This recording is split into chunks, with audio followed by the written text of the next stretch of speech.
Okay, so what we're going to do in this lesson, we're still using the quadratic formula partially. So we're going to do word problems, which look virtually identical to the ones from the last unit.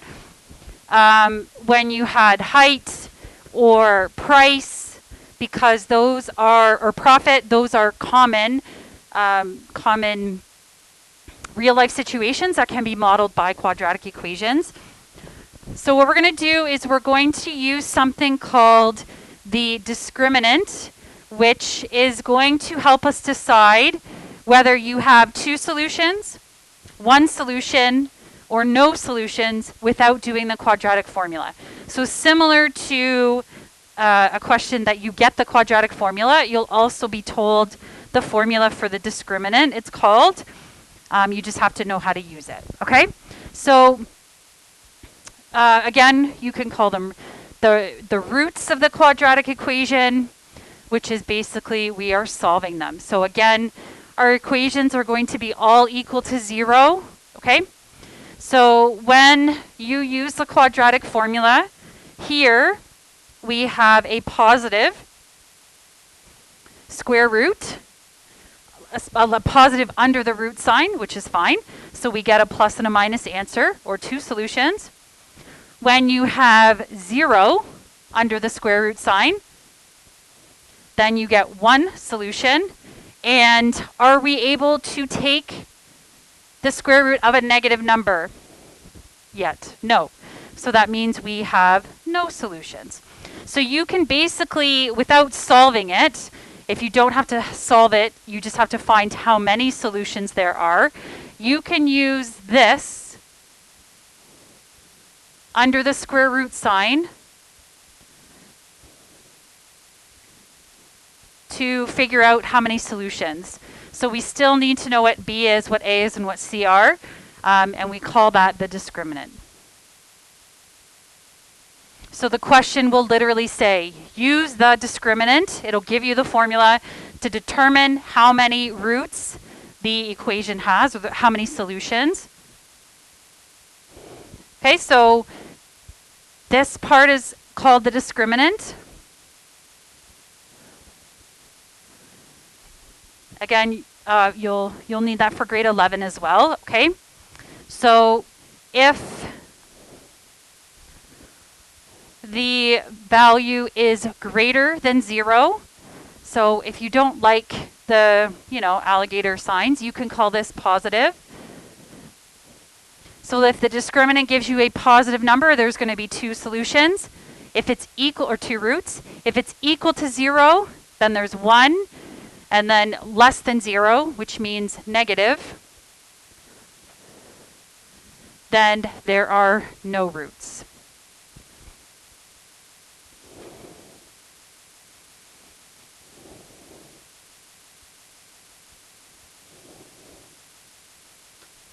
Okay, so this question here, use the discriminant. It also gives you the formula of the discriminant to determine the number of zeros or roots or solutions for the following.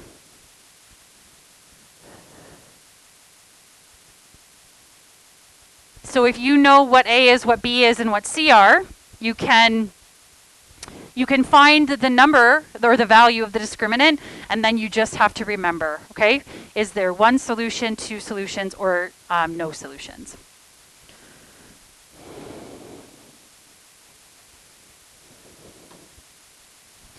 So if you want,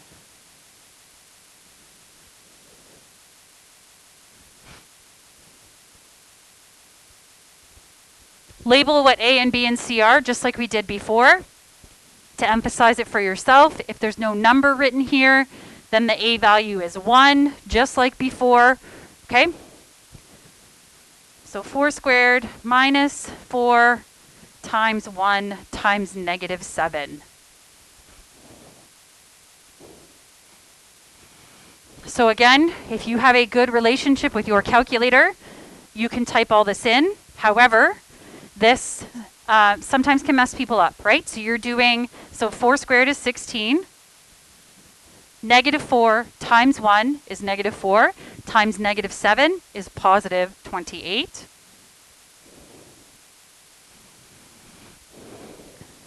okay? So again, this seems really easy, but this can mess kids up, and it's going to matter, right? If you get a negative number, then that could possibly give you a negative answer, which means then there would be no solution. So it does really matter what the number is, okay? Okay, so 16 plus 48 plus 28 is 44. It doesn't matter how big the positive number is, it just has to be positive. So again, this is greater. They want you to use the alligators. We just need it to be positive or greater than 0, which means there are 2 roots or solutions.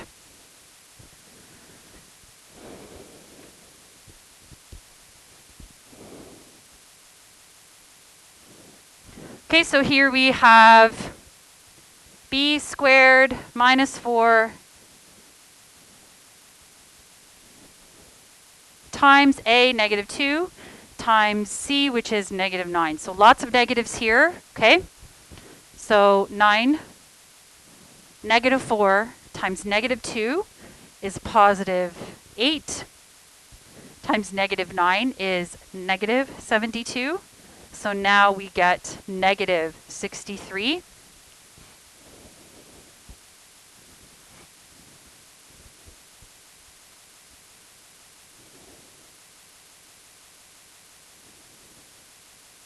So remember where this goes. And even if you forget for a second, you get the quadratic formula, right? So take a look and think, okay, this part is under the square root sign. If I get a negative under the square root sign, is that possible?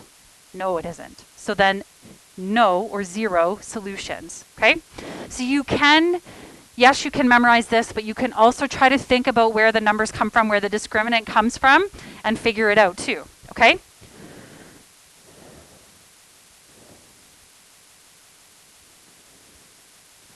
So 4 squared, 16, negative 4 times 4 is negative 16 times 1 is negative 16.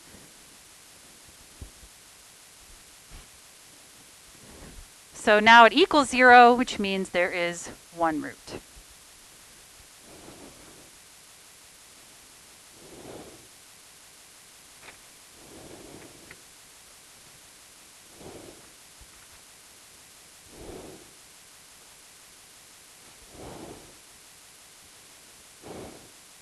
Mm-hmm.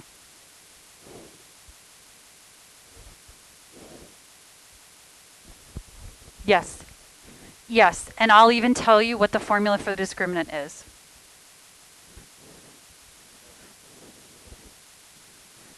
Very obvious, yes.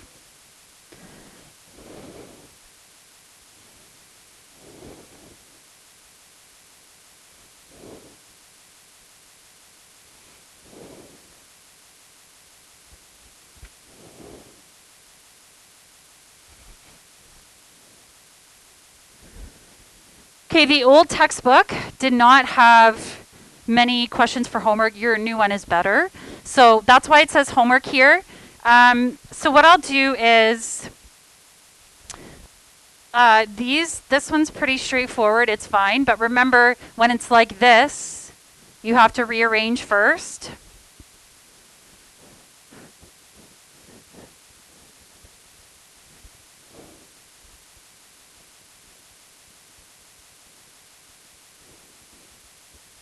Before you can do the discriminant.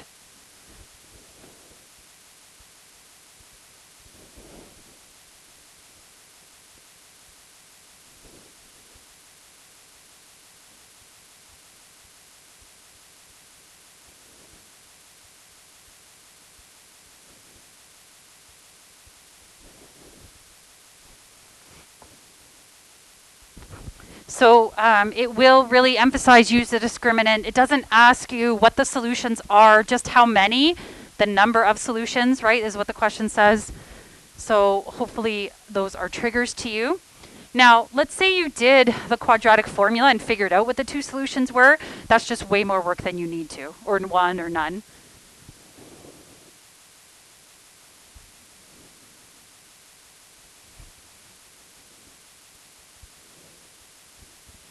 So you get a mark for the value and then a mark for how many solutions and your reasoning, okay? So 2 solutions or 2 roots, because the discriminant is positive, or discriminant, you can use the greater than 0 if you like to be as short form as possible.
So again, now this A value is -1, okay? So don't forget that. So you get -4 times -1 times -12.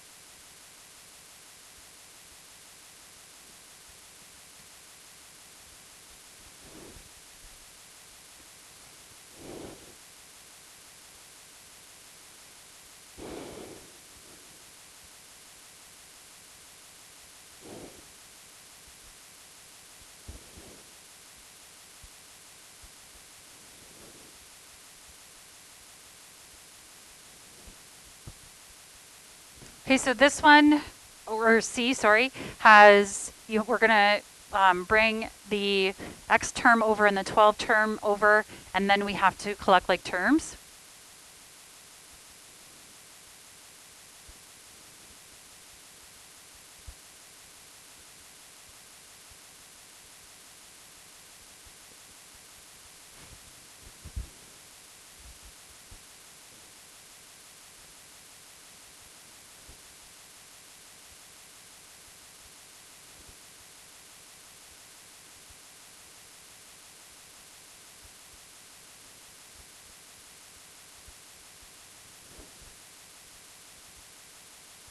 Two plus -5.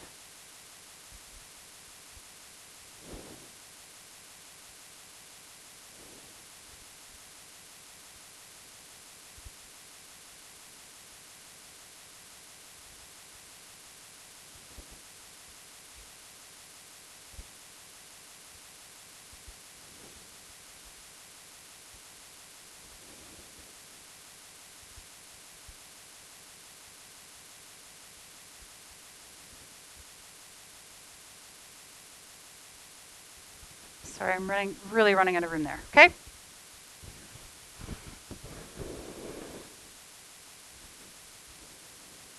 So it's really just a fluke that they're all 2 solutions. You know, I'm not the kind of teacher who's like, oh, I'm going to make them do one of each necessarily, or whatever, you know, or I'm going to trick them and have 2 that are the same. You know, we just try to change the numbers every time. So please don't think that I've done it on purpose. Because I want to do the word problems, hopefully before break. So I'm just going to give you the answers for these and you guys can try it, okay? Later.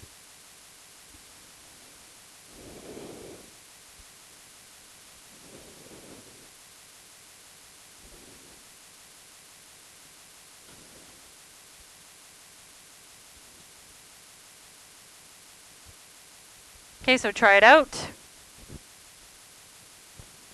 Remember, roots mean solutions, so you can write whatever you prefer.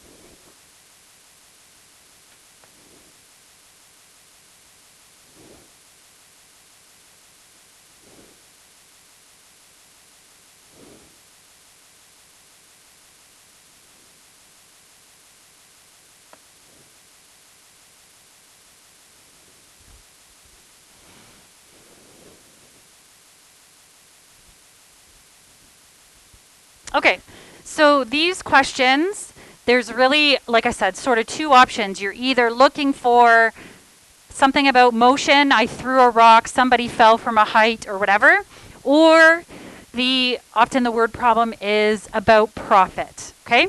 So you're going to be given the equation. We have two situations here. So A says, how long would the rocket take to fall to Earth? And then B, we're looking for where is it going to be greater than 150. So we have two different heights, but we're going to essentially do the same thing. If something is falling to Earth, what's its height going to be? 0. You can't go negative. You can't have negative height, okay? So that makes our life easier because now our equation is going to be equal to 0.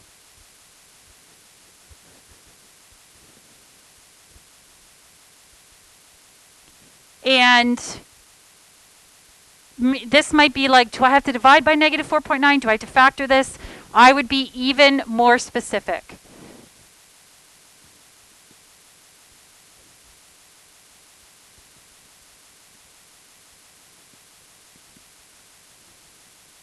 Because this looks similar to what we did in 6.1, right? Where we did have some that you could factor, but it'll say, if you're going to use the quadratic formula, like if it's unfactorable, it'll say, use the quadratic formula. Okay, so now we have A, B, and C. You're often going to see the negative 4.9 with parabolic motion because it relates to the acceleration due to gravity, which is 9.8 down or negative towards the Earth. So again, if you're interested in physics in grade 11, you'll do a lot of questions that look like this.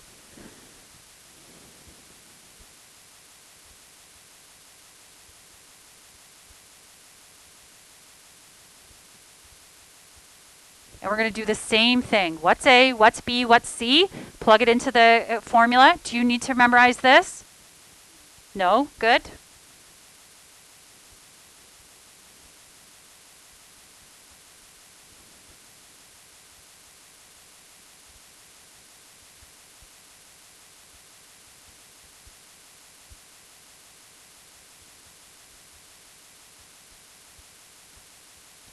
Please don't forget that the A value is negative. That is going to matter because when we get our answer, can you have negative time?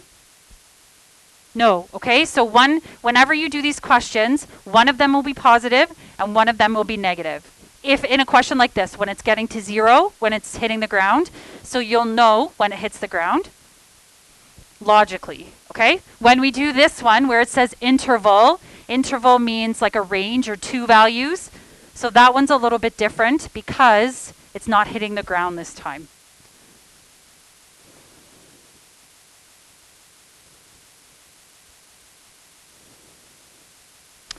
Oh, I didn't show any of my work.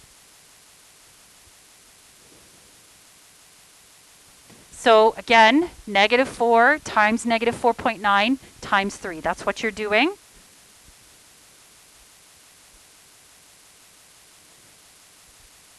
Did I say negative 3? I meant positive 3, sorry.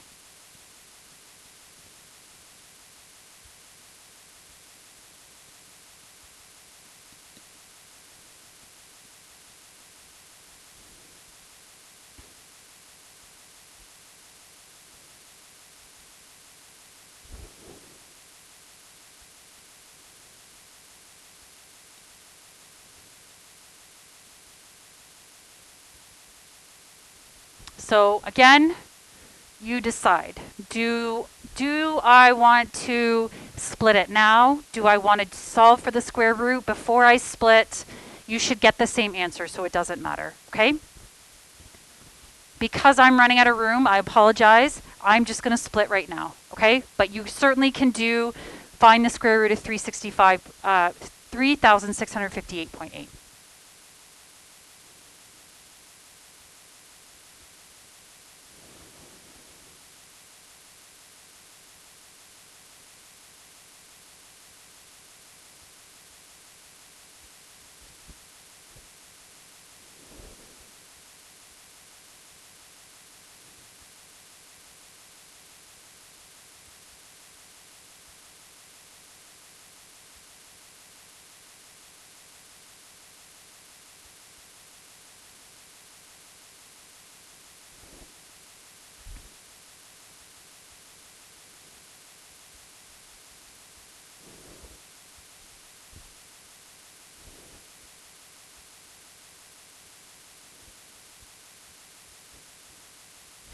This is a word problem.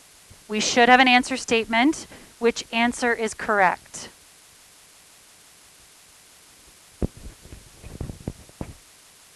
If we're looking for when he hit the ground, he? Doesn't matter. Whoever, the projectile hits the ground. Can it be this one? Negative 0.05 seconds? No. Okay? So when you do this, when it's a word problem usually as well, right? We want to make sure that I know that you know that. Okay? So you would say, therefore, projectile hits at 12.29 seconds.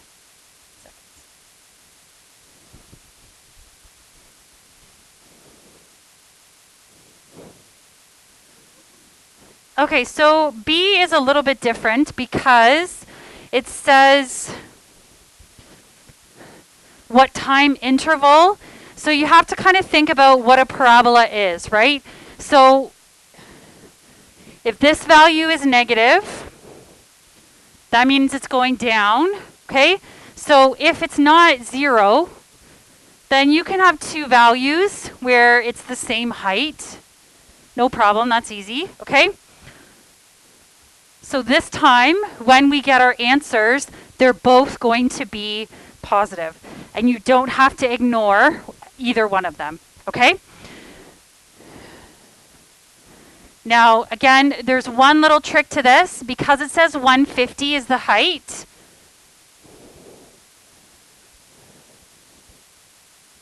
then we do have to do a little bit of rearranging.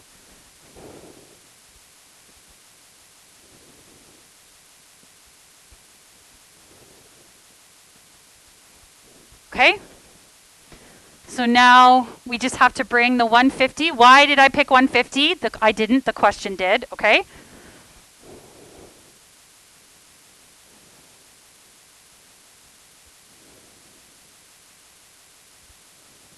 I'll show all of my work. You could have collected those like terms as one.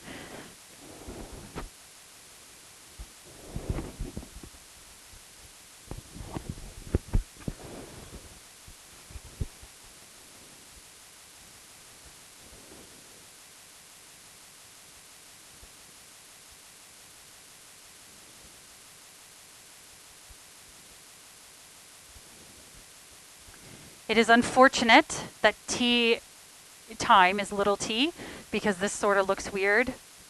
So I don't know, make your t's darker.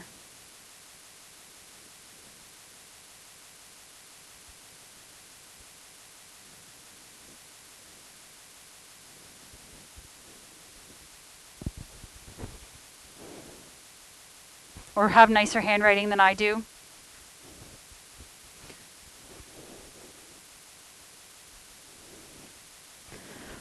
Okay, so now we're ready. We have A, we have B, and we have a C, and equal to 0. We can use the quadratic formula. So because I'm really squished over here, I'm not gonna write it out, okay? I'm gonna just fill it in because it's right here, okay? I hope that's okay.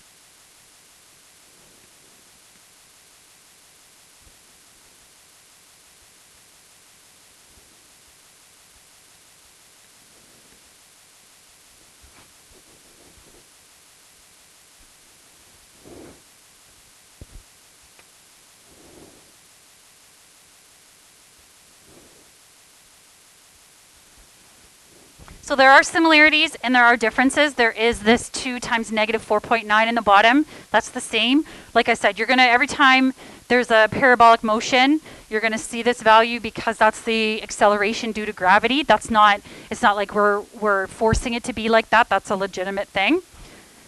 So again, you'll talk more about that in physics if you take physics.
Okay, I don't want to squish, so I'm going to make a new page. That's okay.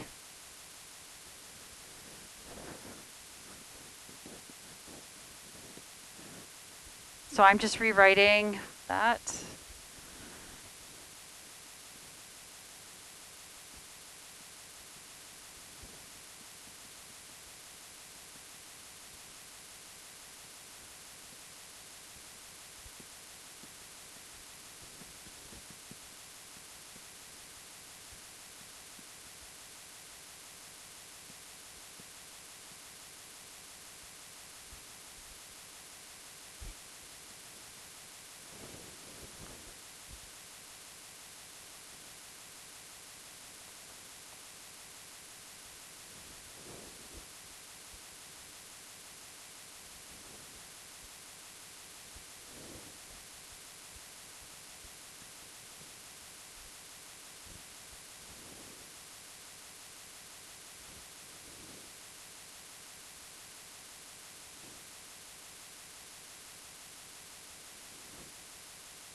So now we have two positive answers.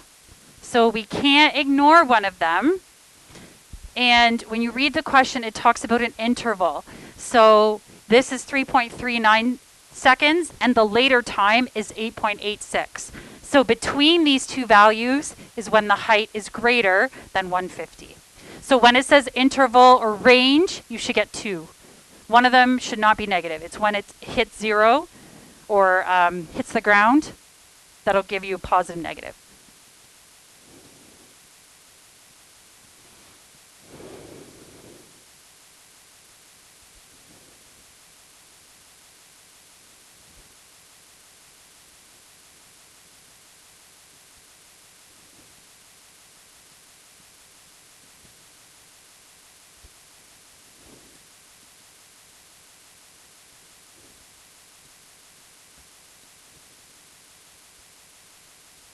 If you're more of a visual thinker, then just kind of quickly sketch it, right? It's negative, it'll be down. So let's say this is 150 height. Then there are two times.